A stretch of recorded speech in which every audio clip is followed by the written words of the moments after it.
Good morning students. Good morning sir.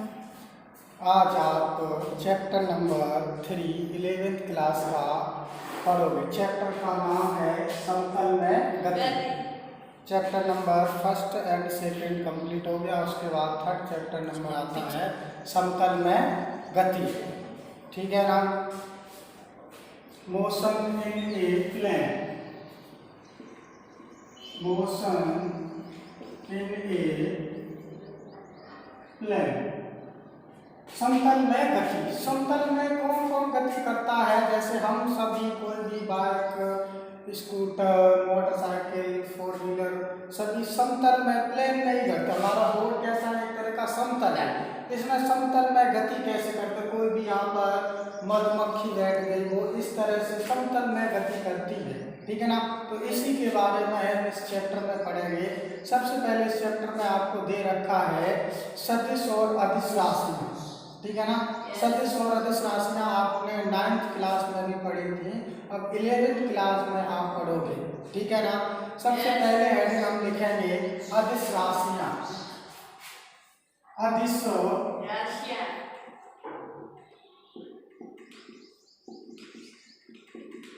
अदिश राशियां आपने इसकी डेफिनेशन क्लास 9th में भी पढ़ी थी। अब वो ही है, कोई नई नहीं है, तो आप पढ़ोगे। स्केलर इनको क्वांटिटी बोलते हैं, इंग्लिश में स्केलर क्वांटिटी।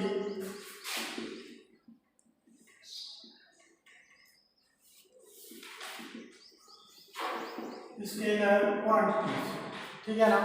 इनको वे भौतिक राशियां जिन्हें पूर्णतः व्यक्त करने के लिए परिमाण तथा मात्रक की आवश्यकता होती है, उन्हें हम अदिश राशियां कहते हैं। तो परिभाषा में कहेंगे वे भौतिक राशियां, वे भौतिक राशियां जिन्हें पूर्णतः व्यक्त करने के लिए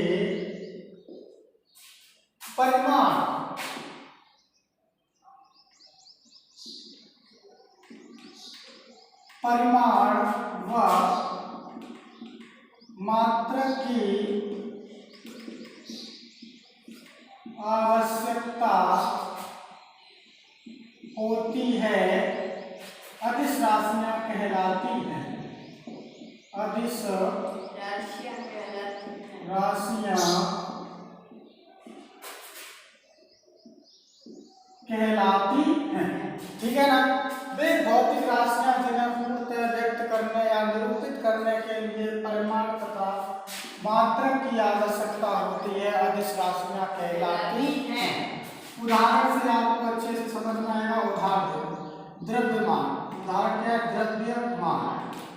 द्रव्यमान आपकी एक अदिश राशि है। कैसी है? अदिश राशि। इसका मात्रक तो क्या होता है? किलोग्राम होता है। ठीक है ना।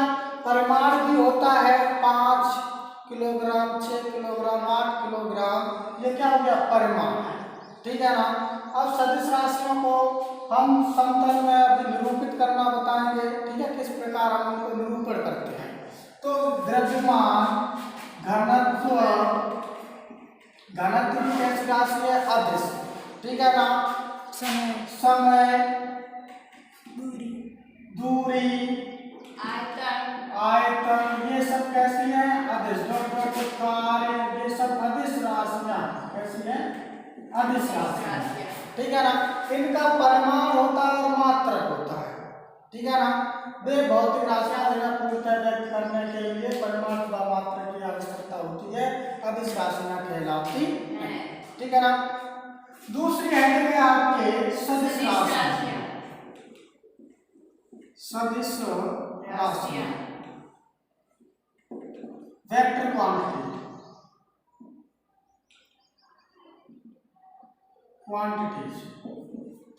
ये क्या होती है? इन अदिश राशियों में परिमाण व मात्रक के साथ साथ दिशा का भी ज्ञान हो, तो उन्हें हम सदिश राशियां कहते हैं। क्या लिखोगे? वे भौतिक राशियां वे भौतिक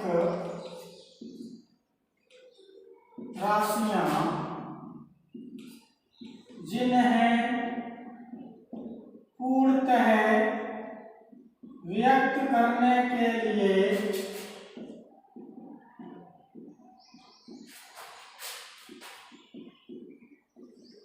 परिमाण व मात्रक के साथ साथ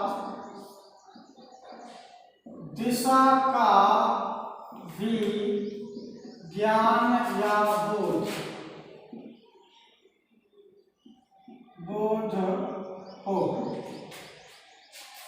तथा सदिश नियमों का पालन करती हो। सदिश नियम का पालन करती हो उन्हें सदिश राशियां कहते हैं। सदिश राशियां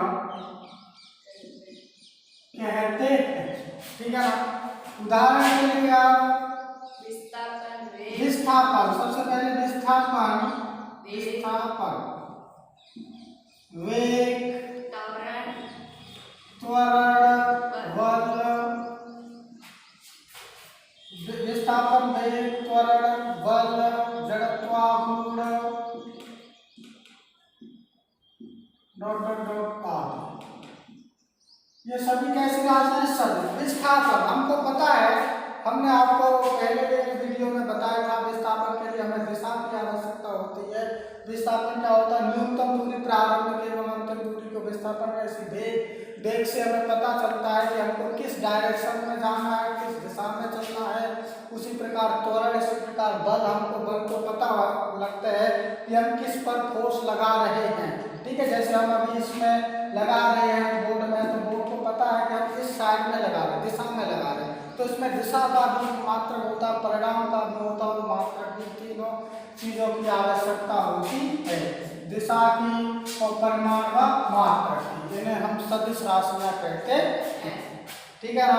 सदिश राशियों का निरूपण आप जानते हैं, आप छोटी सी हेडिंग लिख लो, सदिश राशियों का निरूपण। सदिश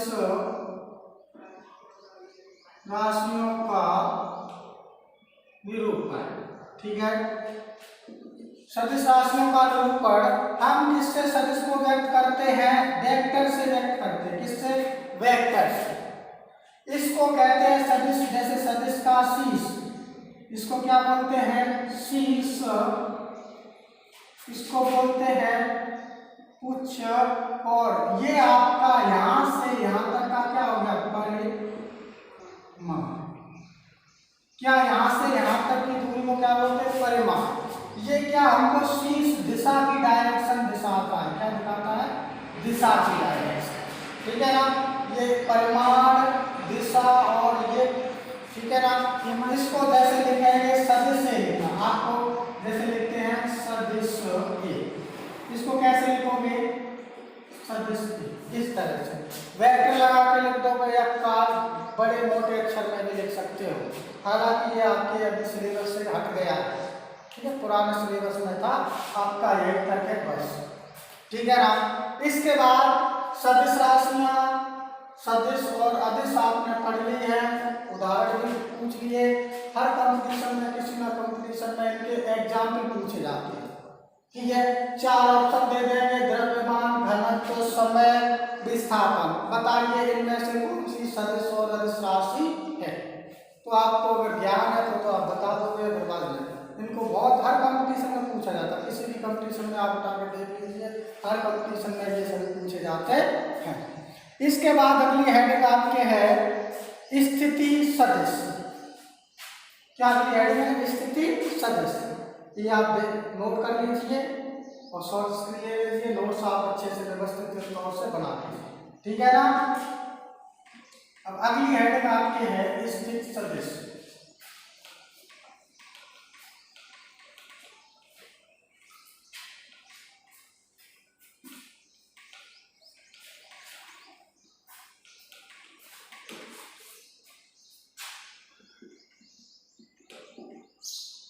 स्थिति सदिश, इसको हम बोलते हैं पोजीशन वेक्टर।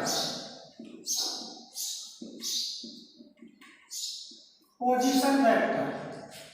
स्थित सदिश, स्थित सदिश में क्या होता है, किसी निर्देश तंत्र में मूल बिंदु के सापेक्ष किसी कण की, जैसे आपका ये निर्देश तंत्र है, हम इसको 2 डायमेंशनल ले लें या 3 डायमेंशनल ले लें, इसको हम एक्स अक्ष, इसको वाई अक्ष, इसको जेड अक्ष, ठीक है ना। एक्स अक्ष के सापेक्ष आई कैप, वाई अक्ष के सापेक्ष जे कैप और जेड अक्ष के सापेक्ष के कैप। सपोज करा इस निर्देश एक्स वाई निर्देशांक में ये कोई बिंदु P है, क्या है P, जिसके x, y, z इसके पॉइंट है, निर्देशांक है, और ये यहाँ से लेकर इसका स्थिति सदिश R है। तो इस स्थिति सदिश R को हम कैसे इसमें निरूपित करते हैं, वो आपको ये का ओरिजिन को, ये इसका मूल बिंदु है, ठीक है ना। किसी निर्देश तंत्र में मूल बिंदु के सापेक्ष किसी कण की स्थिति को व्यक्त करने के लिए जिस तंत्र का, ये निर्देश तंत्र का उपयोग किया जाता है, उसी को सापेक्ष स्थित सदिश कहलाता है। तो किसी निर्देश तंत्र में, इसकी डेफिनेशन भी लिख लो, किसी निर्देश तंत्र में किसी कण की मूल बिंदु के, किसी निर्देश तंत्र में किसी कण की मूल बिंदु के सापेक्ष, मूल बिंदु के सापेक्ष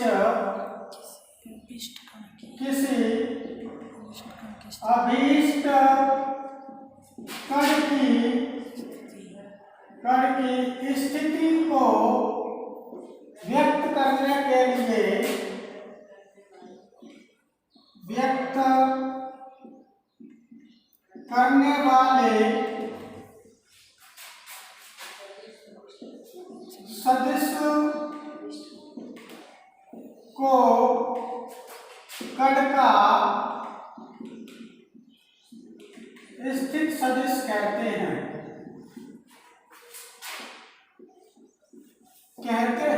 यानी ये निर्देश तंत्र है, इस निर्देश तंत्र में मूल बिंदु ये है, मूल बिंदु के सापेक्ष किसी कण माना P है, इसकी स्थिति को व्यक्त करना ही स्थित सदिश कहलाता है।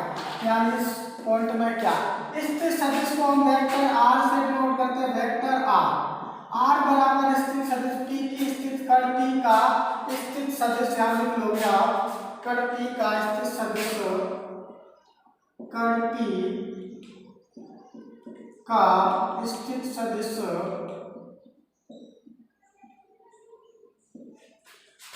R, वेक्टर R, इसको सदिश R या वेक्टर R बराबर एक्स आई कैप प्लस वाई जे कैप प्लस जेड के, ये आपका स्थित सदिश व्यक्त करता है इस निर्देश कार्य के निर्देशांक में, ठीक है ना, निर्देश तंत्र में। इसका परिमाण लिख लोगे,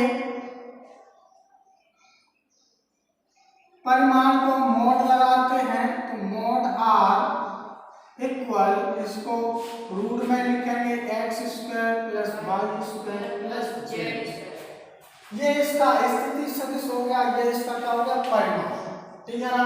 स्थित सदिश किसी निर्देश तंत्र में किसी कण की मूल बिंदु के सापेक्ष किसी अभिष्ट कण की स्थिति को व्यक्त करने वाले सदिश को कण का स्थित सदिश कहते हैं। कण P है आपके, कण P x, y, z का स्थित सदिश बराबर x i y z के, ठीक है, इसका परिमाण। इसी प्रकार आप इसमें किसी विस्थापन सदिश भी ज्ञात कर सकते हो, क्या कर सकते हो, विस्थापन सदिश, ये स्थिति सदिश है, इसके नेक्स्ट हेडिंग है विस्थापन सदिश।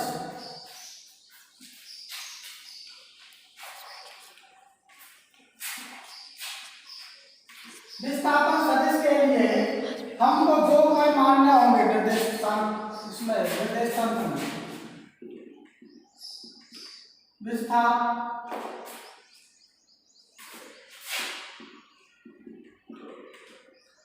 विस्थापन सदिश, इंग्लिश में कहते हैं डिस्प्लेसमेंट पोजीशन।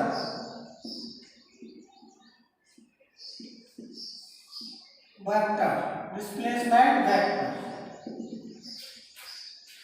निर्देशांक ये है, इसमें जो एक कण ये P है और एक कण Q है।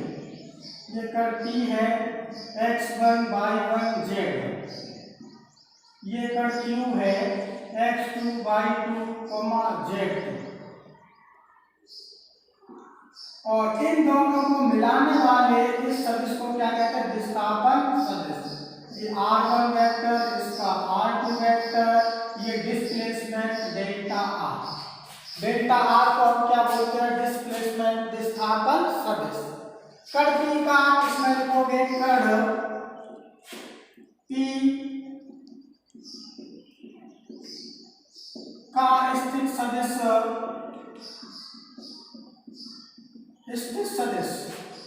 r1 इक्वल आ जाएगा x1 i cap plus y1 j cap plus z1 k cap. Equation number first दे दो, कण q x2 y2 z2 का स्थित सदिश r2 vector r2 x2 i cap plus y2 j cap plus z2 k cap. समीकरण number 2। अब आपको निकालना है विस्थापन सदिश पोजीशन वेक्टर, तो लिखोगे विस्थापन सदिश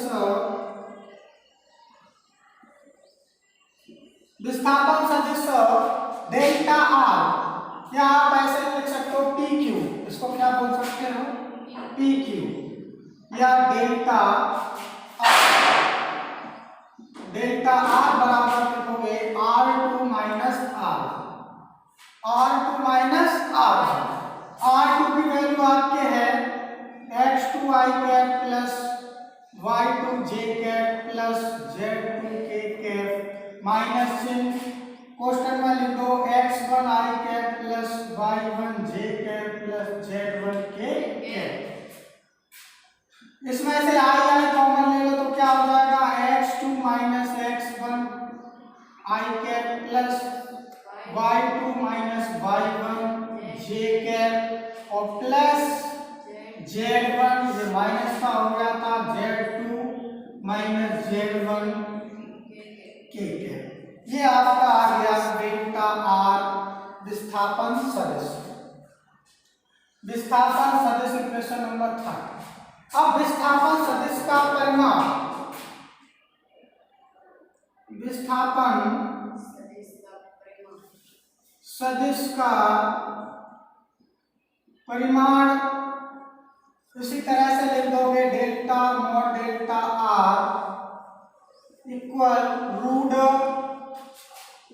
x2 माइनस x1 का whole square plus y2 minus y1 का whole square plus z2 minus z1 का होल स्क्वायर। ये इसका विस्थापन सदिश का परिमाण। ठीक है, इस पर हमारा न्यूमेरिकल भी आ सकता है। दोनों सदिश दे दिए जाएंगे, उन दोनों को आप विस्थापन इस तरह से निकाल लोगे और इस तरह से परिमाण भी निकाल सकते। ठीक है ना, ये हो गया विस्थापन सदिश। ठीक है, नेक्स्ट वीडियो में हम आपको अगला जो हेडिंग है उसकी पढ़ाएंगे सदिशों की समता। ठीक है ना।